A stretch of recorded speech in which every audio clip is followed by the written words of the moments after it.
Uphathi 100 lo landelayo nawo ama-highlights akhona. Sizoqala ngokuzobe kwenzeka phakathi kukaRandall noBennett.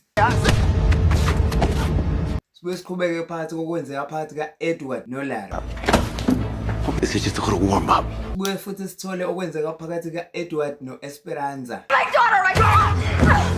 uSteven uvela abone lento eyenziwa u-Edward ku-Esperanza avele alwe no-Edward. Sishayana kanti u-Esperanza akafuni kushayana yena ufuna kuyofuna ingane le uMika lo lahlekile.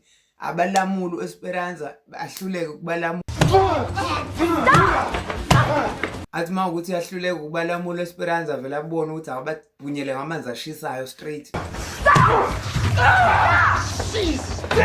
Bafethu sazoqhubeka ishube kakhulu phakathi ka-Edward noLarry.